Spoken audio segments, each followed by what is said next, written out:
শান্তি। আজ 13ই জুলাই 2024 বাবার অমূল্য মধুর মহাবাক্য শুনব। আজকের মুরলিতে বাবা বলেন, মিঠে মিঠে বাচ্চে, রাখি বন্ধন উৎসব হলো প্রতিজ্ঞাবদ্ধতার উৎসব, যা সঙ্গম যুগ থেকেই শুরু হয়। তোমরা এখন পবিত্র হওয়ার এবং বানানোর প্রতিজ্ঞা করে থাকো। আজকের মুরলির প্রশ্ন, তোমাদের সর্বকার্য কিসের আধারে সফল হতে পারে?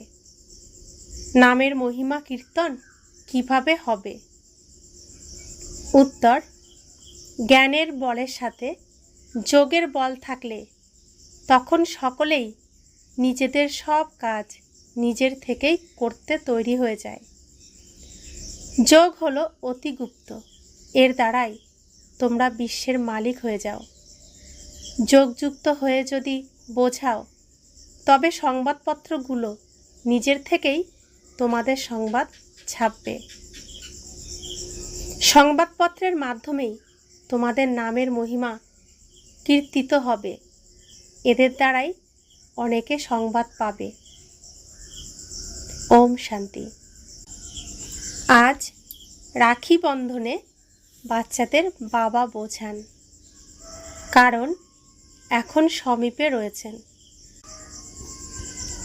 বাচ্চারা রাখি বাঁধার জন্য যায়। যে সকল জিনিস পূর্বে হয়ে গেছে সেগুলিরই উৎসব পালিত হয়। বাচ্চারা এতো জানে যে আজ থেকে 5000 বছর পূর্বেও এই প্রতিজ্ঞাপত্র লেখানো হয়েছিল, যার অনেক নামকরণও হয়েছিল। এ হলো পবিত্রতার চিহ্ন। সকলকে বলতে হবে, পবিত্র হওয়ার জন্য রাখি বাঁধো। এও জানো যে পবিত্র দুনিয়া সত্যযুগের আদি থেকে শুরু হয়। এই পুরুষোত্তম সঙ্গম যুগ থেকেই রাখি উৎসব শুরু হয়, যা পুনরায় পালিত হবে যখন ভক্তি শুরু হবে। একেই বলা হয় অনাদি উৎসব। সেও কবে থেকে শুরু হয়? ভক্তি মার্গ থেকে, কারণ সত্যযুগে এসব উৎসব ইত্যাদি হয়ই না। যা কিছু সঙ্গম যুগে অনুষ্ঠিত হচ্ছে, বাস্তবে অনুষ্ঠিত হচ্ছে, প্র্যাকটিক্যালি, সেই সব কিছুর স্মরণ দ্বাপর যুগ থেকে হবে স্থূলভাবে। এই সমস্ত উৎসব ইত্যাদি সঙ্গমেই পালিত হয়, সেটাই পুনরায় ভক্তি মার্গ থেকে শুরু হয়। সঙ্গম যুগে সত্যিকারের বাস্তবে প্র্যাকটিক্যালি অনুষ্ঠিত হয়, ঘটিত হয়, যেটাকে বলা হয় ভগবান এসে সব কিছুর স্থাপন করেন। তো সেই সব কিছুই ভক্তি মার্গে দ্বাপর যুগ থেকে স্থূলভাবে পালিত হয়।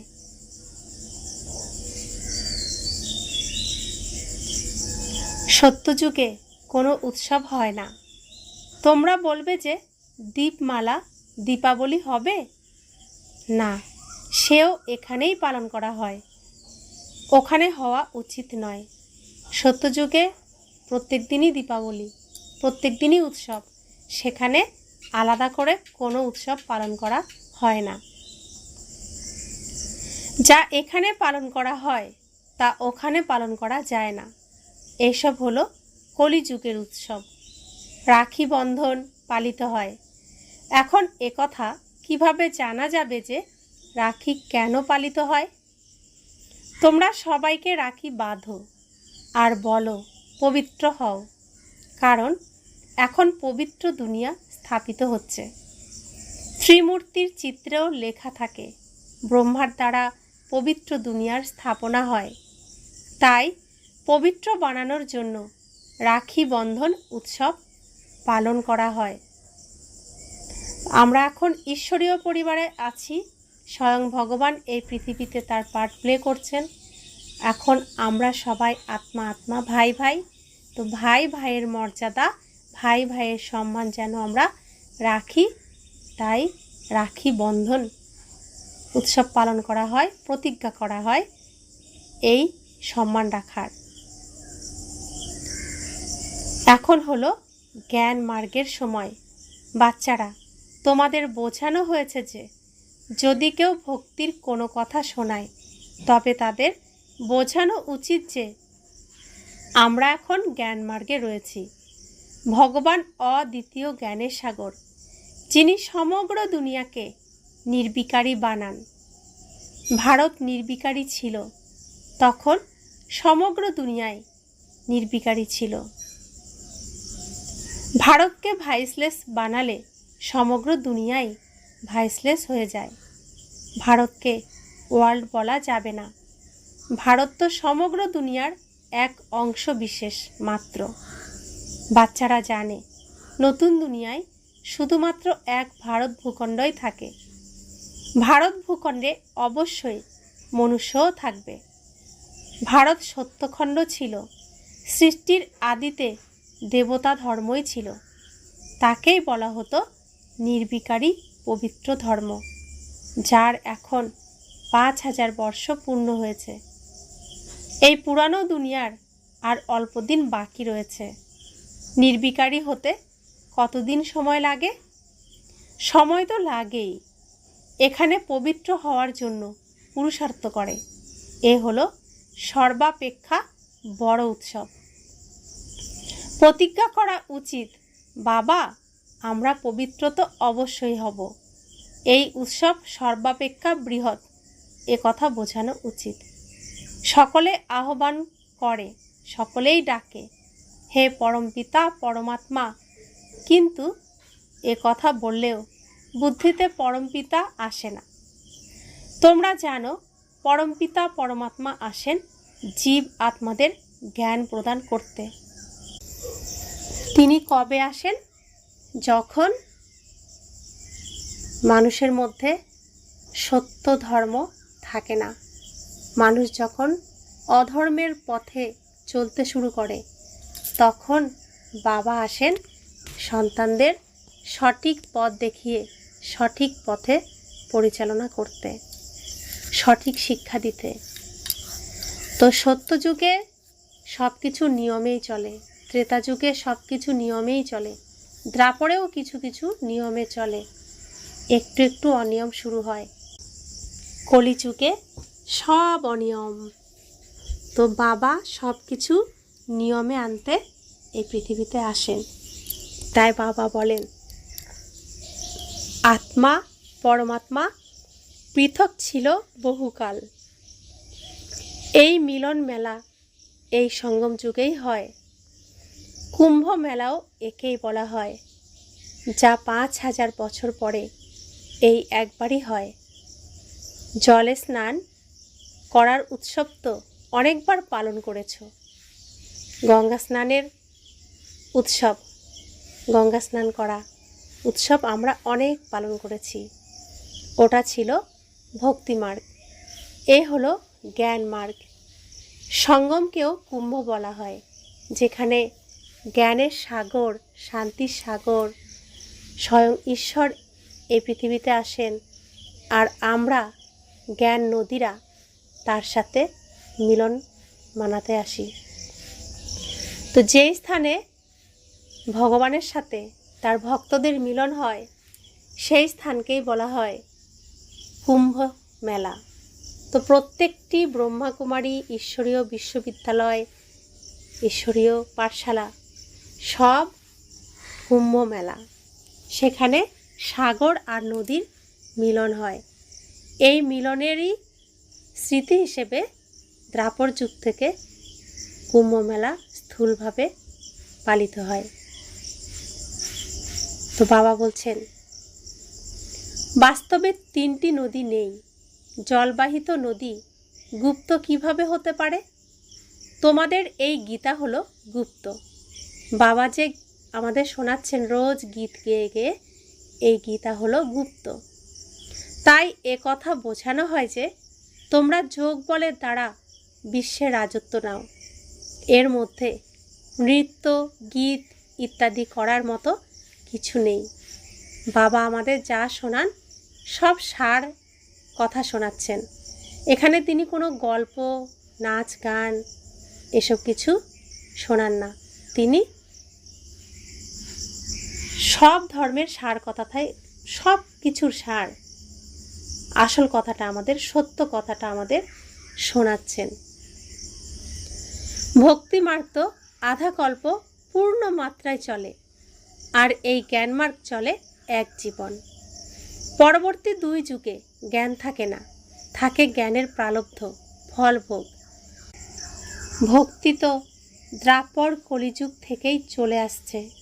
জ্ঞান শুধু একবারই পাওয়া যায়, আর তারপর তার প্রাপ্তি ভোগ চলে 21 জন্ম পর্যন্ত। এখন তোমাদের জ্ঞান চক্ষু উন্মোচিত হয়েছে। পূর্বে তোমরা অজ্ঞান নিদ্রায় আচ্ছন্ন ছিলে। এখন রাখি বন্ধনে ব্রাহ্মণেরা রাখি পরায়। তোমরাও ব্রাহ্মণ, ওরা হলো গর্ভজাত ব্রাহ্মণ বংশীয়, তোমরা হলে ব্রহ্মার মুখ বংশীয়। ভক্তিমার্গে কত অন্ধশ্রদ্ধা রয়েছে, পাকে আটকে পড়েছে। পাকে পা আটকে যায়, কাদায় পা আটকে যায়, তাই না? মানুষও ভক্তির পাকে আবদ্ধ হয়ে পড়ে এবং সম্পূর্ণ গলা পর্যন্ত ডুবে যায়। তখন বাবা আসেন রক্ষা করতে। যখন ডুবে যেতে যেতে শুধু শিখা টিকি বাকি থাকে, টেনে তোলার জন্য কিছু চাই তো। বাচ্চারাও অনেক পরিশ্রম করে বোঝাবার জন্য। কোটি কোটি মানুষ রয়েছে, এক একজনের কাছে যাওয়ার জন্য পরিশ্রম হয়। সংবাদপত্রের মাধ্যমে তোমাদের বদনাম হয়েছে যে এরা ভাগিয়ে নিয়ে যায়, ঘর পরিবারকে অস্বীকার করে, ভাই বোন বানিয়ে দেয়। শুরুতে একথা অনেক বিস্তার লাভ করেছিল, সংবাদপত্রের মাধ্যমে হইচই পড়ে গিয়েছিল। এখন এক একজনকে তো পৃথকভাবে বোঝানো সম্ভব নয়। পুনরায় এই সংবাদপত্রই তোমাদের কার্যে আসবে। সংবাদপত্রের মাধ্যমেই তোমাদের নামের মহিমা কীর্তিত হবে। এখন ভাবনা চিন্তা করতে হবে যে কি করা উচিত যাতে বোঝে। রাখি বন্ধনের অর্থ কি? বাবা যখন এসেছেন পবিত্র করতে, তখন বাবা বাচ্চাদের থেকে পবিত্রতার প্রতিশ্রুতি করিয়ে নিয়েছেন। পতিতদের পবিত্র করেছেন যিনি, তিনিই রাখি পরিয়েছেন। কৃষ্ণের জন্মদিন পালন করে, তাহলে নিশ্চয়ই সে সিংহাসনে বসেছিল। করোনেশন কখনো দেখানো হয়নি, রাজ্যাভিষেক শ্রীকৃষ্ণের কখনো দেখানো হয়নি। আমরা শ্রীকৃষ্ণের অনেক লীলা অভিনয় রূপে দেখি, লীলা কীর্তন শুনি, কোথাও শ্রীকৃষ্ণের রাজ্যাভিষেকের কথা বর্ণনা করা হয় না। সত্যযুগের প্রারম্ভে লক্ষ্মীনারায়ণ ছিল, তাদের করোনেশন অবশ্যই হয়েছিল। প্রিন্সের জন্মদিন পালিত হয়, কিন্তু তারপরে করোনেশন কোথায়? দীপাবলিতে করোনেশন হয়, অতি জাঁকজমক করে হয়, তা হয় সত্যযুগে। যে সমস্ত বিষয় সঙ্গমে হয় তা ওখানে হয় না। ঘরে ঘরে আলোকসজ্জা এখানে হয়, ওখানে দীপাবলি ইত্যাদি পালিত হয় না। ওখানে তো আত্মাদের জ্যোতি জাগ্রতই থাকে, সেখানে তারপর করোনেশন অনুষ্ঠিত হয়, দীপাবলি নয়। যতদিন পর্যন্ত আত্মাদের জ্যোতি জাগ্রত না হয় ততদিন পর্যন্ত ঘরে ফিরে যেতে পারে না। এখন এরা সকলেই পতিত, এদের পবিত্র বানানোর জন্য বিচার বিবেচনা করতে হবে। বাচ্চারা বিচার বিবেচনা করে বড় বড় গণ্যমান্য ব্যক্তিদের নিকটে যায়। বাচ্চাদের গ্লানি হয়েছে সংবাদপত্রের দ্বারা, পুনরায় মহিমাও হবে এদের সংবাদপত্রগুলির মাধ্যমে। কিছু টাকা পয়সা খরচ করো, তখন ভালো ভালো লিখবে। এখন তোমরা আর কত টাকা পয়সা দেবে? টাকা পয়সা দেওয়া তো এক প্রকার ঘুষ, এ তো নিয়ম বহির্ভূত। আজকাল তো ঘুষ ছাড়া কোনো কার্যই সম্পন্ন হয় না। তোমরাও যদি ঘুষ দাও আর ওইসব লোকেরাও যদি ঘুষ দেয়, তবে তো দুপক্ষই এক সমান হয়ে যাবে। তোমাদের বিষয় হলো যোগ বলের। যোগ বল এত চাই যার মাধ্যমে তোমরা যে কোনো কারোর দ্বারা কার্য সম্পাদন করতে পারো। জ্ঞানের ভুবু করেই যেতে হবে। জ্ঞানের শক্তি তো তোমাদের মধ্যেও রয়েছে। এই সমস্ত চিত্রাদির মধ্যে তো জ্ঞানই রয়েছে। যোগ হলো গুপ্ত। নিজেকে আত্মা নিশ্চয় করে বাবাকে স্মরণ করতে হবে। অসীম জগতের উত্তরাধিকার পাওয়ার জন্য এ হলো গুপ্ত, যার দ্বারা তোমরা বিশ্বের মালিক হও। যে কোনো স্থানেই বসে তোমরা স্মরণ করতে পারো। এখানে বসে থাকাকালীন তোমাদের শুধু যোগ নয়, সাধনা গভীর হয়। যোগ গভীর হয়। জ্ঞান আর যোগ দুই সহজ। শুধু যদি 7 দিনের কোর্স করে নেওয়া যায়, ব্যাস। বেশি কিছুর প্রয়োজন নেই। তোমরা গিয়ে আবার অন্যদেরও নিজের সমান বানাও। বাবা জ্ঞানের শক্তির সাগর। আমাদের অতি মিষ্টি বাবা, তিনি সাগর। তিনি জ্ঞানের সাগর, শক্তির সাগর। এই দুটি বিষয় হলো প্রধান। এনার বাবার থেকে তোমরা শান্তির উত্তরাধিকার প্রাপ্ত করছো। স্মরণও অতি সূক্ষ্ম বিষয়। তোমরা বাচ্চারা যদি বাইরে পরিভ্রমণে যাও, তথাপি বাবাকে স্মরণ করো। পবিত্র হতে হবে। দৈবী গুণও দিব্য গুণ ধারণ করতে হবে। কোনো অবগুণ থাকা উচিত নয়। কাম বিকারও অতি বড় অবগুণ। বাবা বলেন, এখন তোমরা আর অপবিত্র হও না। যদি কোনো স্ত্রী সম্মুখে থাকেও, তথাপি নিজেকে আত্মা মনে করে আমাকে অর্থাৎ বাবাকে স্মরণ করো। দেখেও দেখো না, আমরা তো নিজেদের বাবাকে স্মরণ করি। তিনি জ্ঞানের সাগর। তোমাদের নিজ সম তৈরি করেন। আমাদেরকে মাস্টার জ্ঞানের সাগর তৈরি করেন। তাই তোমরাও জ্ঞান সাগর হয়ে যাও। এতে সংশয় আসা উচিত নয়। তিনি হলেন পরম আত্মা, পরমধামে থাকেন, তাই পরম বলা হয়। সেখানে তোমরাও থাকো। এখন পুরুষার্থের নম্বরের ক্রমানুসারে তোমরা জ্ঞান নিচ্ছ। পাস উইথ অনার যারা হয়, তাদের বলা হবে যে তারা সম্পূর্ণ জ্ঞানের সাগর হয়েছে। বাবাও জ্ঞান সাগর, তোমরাও জ্ঞানের সাগর। আত্মা ছোট বড় হয় না।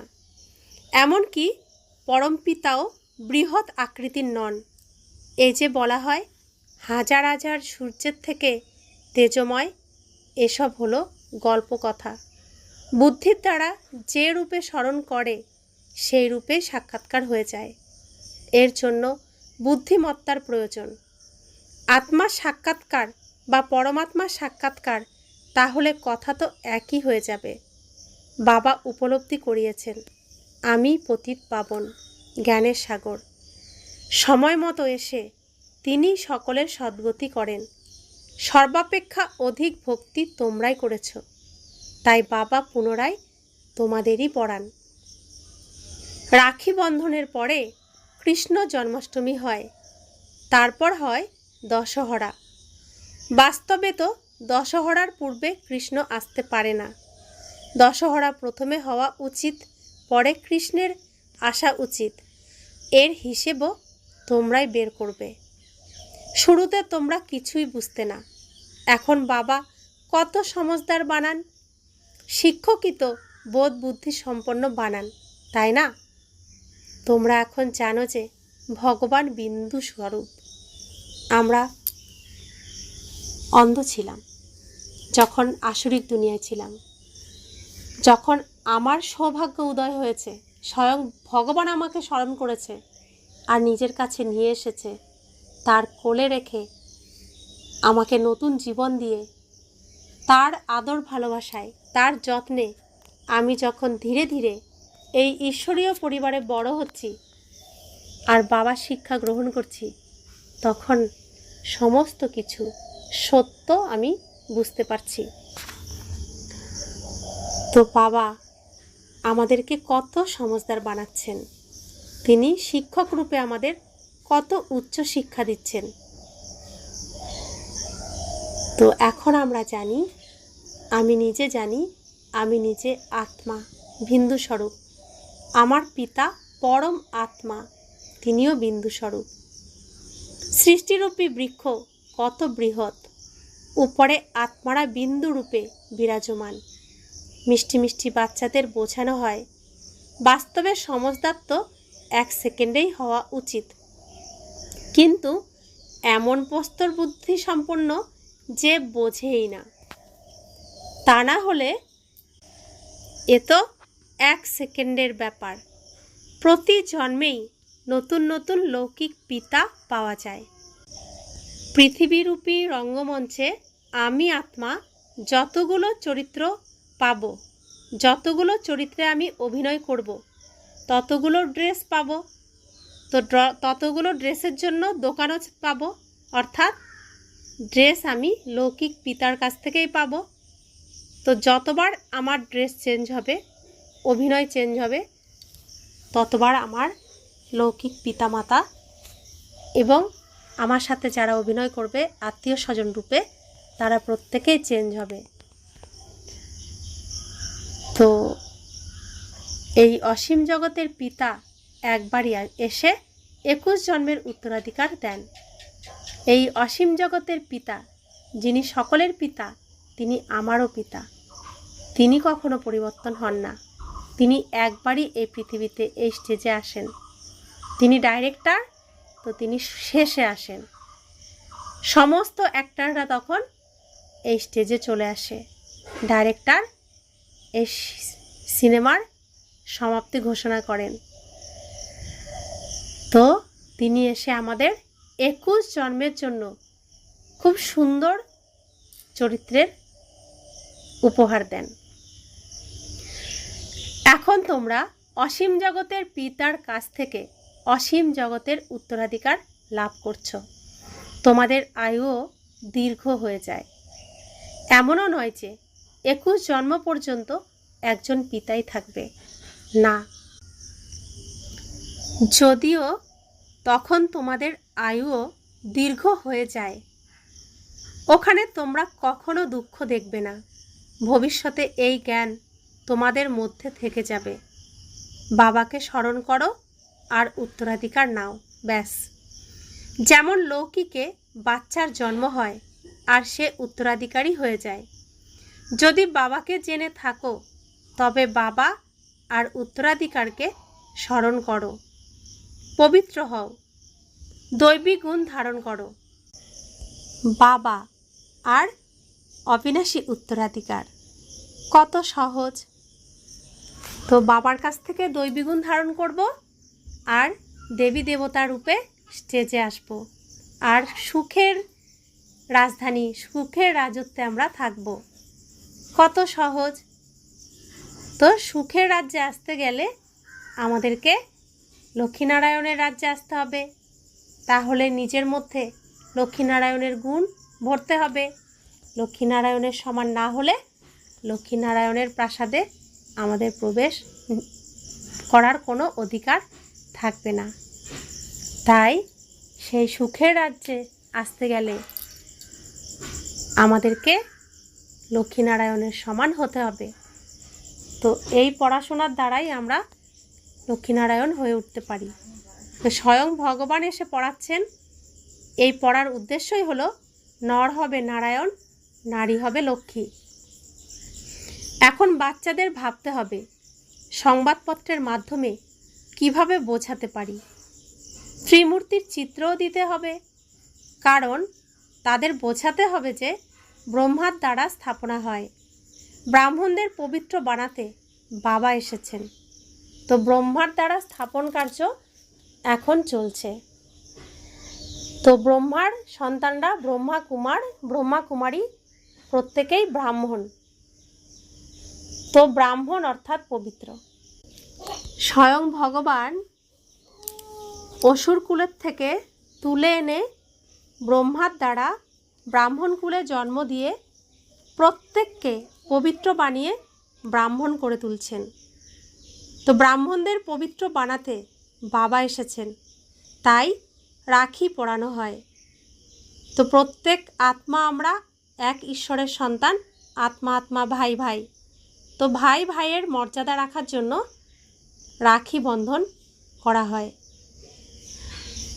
পতিত পাবন ভারতকে পবিত্র বানাচ্ছেন। তো তিনি পতিত পাবন, তিনি একমাত্র পবিত্র বানাতে পারেন। তিনি সম্পূর্ণ ভারতকে পবিত্র বানাচ্ছেন তথা সম্পূর্ণ বিশ্বকে পবিত্র বানাচ্ছেন। প্রত্যেককে পবিত্র হতে হবে, কারণ এখনই পবিত্র দুনিয়া স্থাপিত হচ্ছে। তোমাদের 84 জন্ম এখন সম্পূর্ণ হয়েছে। যারা অনেকবার জন্মগ্রহণ করেছে তারাই সঠিকভাবে বুঝতে পারবে। পরে যারা আসবে তাদের খুশি কম থাকবে, কারণ তারা ভক্তিও কম করেছে। ভক্তির ফল দিতেই ভগবান আসেন, বাবা আসেন। কারা সর্বাধিক ভক্তি করেছে সেও তোমরা এখনই জেনেছ। নম্বরের ক্রমানুসারে প্রথমে তোমরাই এসেছ। তোমরাই অব্যভিচারী ভক্তি করেছ। তোমরাও নিজেদেরকে প্রশ্ন করো যে আমরা অধিক ভক্তি করেছি নাকি ইনি। সর্বাপেক্ষা তীব্র গতিতে যারা সার্ভিস করে অবশ্যই তারা ভক্তিও অধিক মাত্রায় করেছে। বাবার নামও লেখেন, যেমন কুমারকা দাদি প্রকাশমণি, জনক জানকী দাদি, মনোহর, গুলজার রয়েছে। সকলেই হয় নম্বরের ক্রমানুসারে। এখানে নম্বরের ক্রমানুসারে বসাতে পারবে না, তাই ভাবনা চিন্তা করতে হবে রাখি বন্ধনের বিষয়টি সংবাদপত্রে কিভাবে লেখা হবে। এটা ভালো যে মন্ত্রীদের কাছে যায়, রাখি পরায়, কিন্তু পবিত্র তো কেউ হয় না। তোমরা বলো যে পবিত্র হও, তবেই পবিত্র দুনিয়া স্থাপিত হবে। 63 জন্মের জন্য বিকারী হয়ে গেছো। এখন বাবা বলেন এই অন্তিম জন্মে পবিত্র হও। খোদাকে, ঈশ্বরকে স্মরণ করো, তবেই তোমাদের মাথার উপরে যে পাপের বোঝা রয়েছে তা নেমে যাবে। তো আমরা অনেক জন্মগ্রহণ করেছি, সেই অনেক জন্মে কার সাথে কি আচরণ করেছি আমরা জানি না। তো প্রত্যেক জন্মে কিছু না কিছু আমরা খারাপ কর্ম করেছি, আর সেই খারাপ কর্মের বোঝা প্রত্যেক জন্মে একটু একটু করে বেড়েই গেছে। এখন আমাদের ফিরতে হবে ঘরে। এই বোঝা নিয়ে তো ফিরতে পারবো না, তো এই বোঝাকে নামিয়ে আমাকে হালকা হয়ে পরিষ্কার পরিচ্ছন্ন হয়ে ঘরে ফিরতে হবে। নিজের আসল স্বরূপে আমাকে ঘরে ফিরতে হবে। তো এই বোঝা আমি তো নিয়েই চলছিলাম, এখন সেই বোঝা আমি নামাবো কিভাবে? তাই বাবা এসেছেন আমাদের মাথার উপর থেকে পাপের বোঝা নামিয়ে আমাদেরকে আসল স্বরূপে ফিরিয়ে সম্পূর্ণ নোংরা পরিষ্কার করে নিজের আসল গুণ, আসল স্বরূপে নিজের ঘরে ফিরিয়ে নিয়ে যেতে। তো আমাদেরও তাড়াতাড়ি ঘরে ফিরতে হবে এবং খুব তাড়াতাড়ি নিজেকে পরিষ্কার পরিচ্ছন্ন করে নিজের আসল গুণ, নিজের আসল স্বরূপে নিজেকে স্থির করতে হবে। সমস্ত মোহ বন্ধন নষ্ট করে, মুক্ত করে আমাকে নষ্ট মোহা স্থিতির লব্ধা এই স্থিতি প্রাপ্ত করতে হবে। अच्छा, मीठे मीठे सिखिला दे बच्चों प्रति माता पिता बाप दादा का याद प्यार और गुड मॉर्निंग। रूहानी बाप की रूहानी बच्चों को नमस्ते। हम रूहानी बच्चों की रूहानी माता पिता बाप दादा को याद प्यार, गुड मॉर्निंग और नमस्ते नमस्ते नमस्ते। शुक्रिया बाबा, शुक्रिया बाबा, शुक्रिया। धारणार जन्य मुख्य सार। 1, पास उइथ अनार हওয়ার জন্য বাবা সম জ্ঞানসাগর হতে হবে। কোনো অবগুণ যদি ভিতরে থাকে তবে তাকে যাচাই করে বের করে দিতে হবে। শরীরকে দেখেও না দেখে আত্মা নিশ্চয় করে অন্য আত্মার সঙ্গে বার্তালাপ করতে হবে। তো বাবা বলছেন তোমাকে পাস উইথ অনার হতে হবে, আর পাস উইথ অনার হওয়ার জন্য বাবার সমান জ্ঞানের সাগর, মাস্টার জ্ঞান সাগর হতে হবে। যদি নিজের মধ্যে কোনো আসুরিক গুণ, অবগুণ থাকে, তাকে সদর্শন চক্র ঘুরিয়ে বের করতে হবে।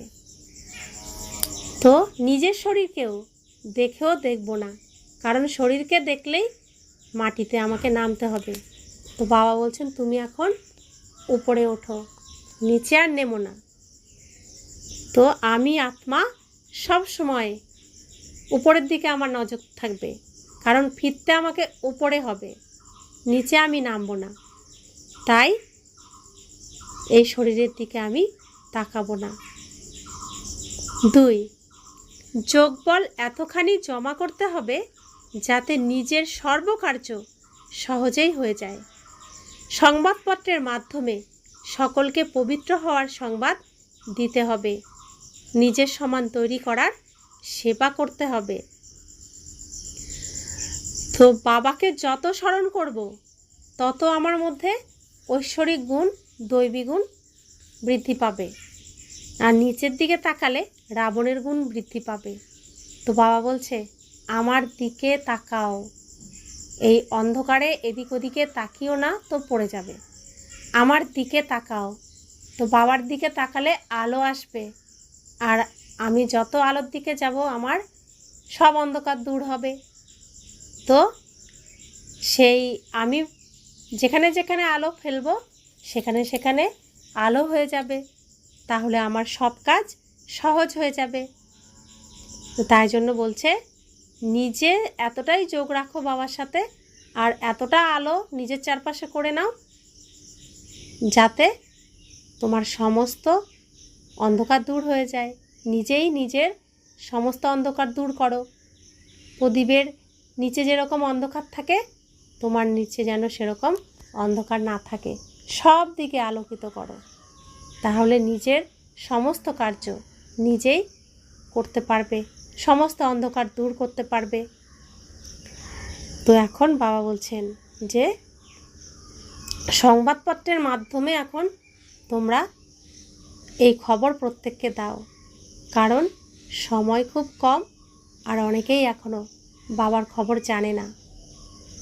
তো সংবাদপত্র প্রত্যেক ঘরে ঘরে যায়, সংবাদপত্রে বাবার খবর দিলে এই খবরও প্রত্যেক ঘরে ঘরে পৌঁছে যাবে, প্রত্যেকের কাছে পৌঁছে যাবে। বরদান, দেহবোধকে দেহি অভিমানী স্থিতিতে পরিবর্তনকারী অসীম জগতের বৈরাগী ভব। চলতে চলতে যদি বৈরাগ্য খণ্ডিত হয় তো তার মুখ্য কারণ হলো দেহবোধ। যতক্ষণ দেহবোধ থেকে বৈরাগ্য না আসবে ততক্ষণ পর্যন্ত কোনো বিষয়ের বৈরাগ্য সদাকালের জন্য থাকতে পারবে না। সম্বন্ধের থেকে বৈরাগ্য এটা কোনো বড় কথা নয়, সেটা তো দুনিয়াতে যে কারোর বৈরাগ্য এসে যায়, কিন্তু এখানে দেহবোধের যে ভিন্ন ভিন্ন রূপ রয়েছে তাকে জেনে দেহবোধকে দেহি অভিমানী স্থিতিতে পরিবর্তন করে দেওয়া, এটাই হলো অসীম জগতের বৈরাগ্য হওয়ার বিধি। তো বাবা বলছেন যে জায়গা, সম্বন্ধ সম্পর্কের থেকে বৈরাগ্য তো কোনো ব্যাপারই নয়, কারণ অনেক বাচ্চা ছোটোবেলায় চলে যায় হস্টেলে পড়াশোনা করতে। তো তার জায়গা, তার ঘরবাড়ি, মা বাবা সবাইকে ছেড়েই তো যায়। তো বৈরাগ্য তো আসে, তাই তো যেতে পারে। মোহ থাকলে সে গিয়ে থাকতে পারবে না, তার মধ্যে বৈরাগ্য আসলে তবেই সে থাকতে পারবে। তো এক দেশ থেকে আরেক দেশে গিয়ে অনেকেই কর্মের জন্য, কর্মসংস্থানের জন্য থাকে। তো নিজের দেশের প্রতি বৈরাগ্য আসে, তাই তো যেতে পারে। সন্ন্যাসীরাও ঘর ছেড়ে জঙ্গলে যায়, তো এটা কোনো বড় বিষয় নয়। কিন্তু নিজের দেহের মধ্যে থেকে দেহের প্রতি বৈরাগ্য আনা, এটাই হলো সব থেকে বড় পরিশ্রমের। তো এই স্থিতি নিজের মধ্যে আনতে হবে। আমার শরীরের থেকেও আমি শরীর নই, আমি আত্মা। আমার ইনস্ট্রুমেন্ট, আমার গাড়ি, এই স্থিতি, এই ভাব রাখা, এটাই পরিশ্রমের। আর এটাকেই বলা হয় অসীম জগতের বৈরাগ্য। যা এই পৃথিবীতে আছে তা আমার এই শরীরে আছে। তো শরীরের প্রতি বৈরাগ্য অর্থাৎ এই পৃথিবীর প্রতি বৈরাগ্য। তো এই স্থিতি এখন আমাদেরকে প্রাপ্ত করতে হবে। স্লোগান: সংকল্পরূপী পা মজবুত থাকলে কালো মেঘের মতো বিষয়গুলিও পরিবর্তন হয়ে যাবে। তো আমি যাচ্ছি কোথায়? সত্যযুগে, বৈকুণ্ঠে, স্বর্গে, শ্রীকৃষ্ণের কাছে। এটাই যে আমার উদ্দেশ্য, শ্রীকৃষ্ণের কাছে যাব, শ্রীকৃষ্ণের দুনিয়ায় থাকব, এটাই আমার স্বপ্ন। তো আমার সংকল্প কি থাকবে?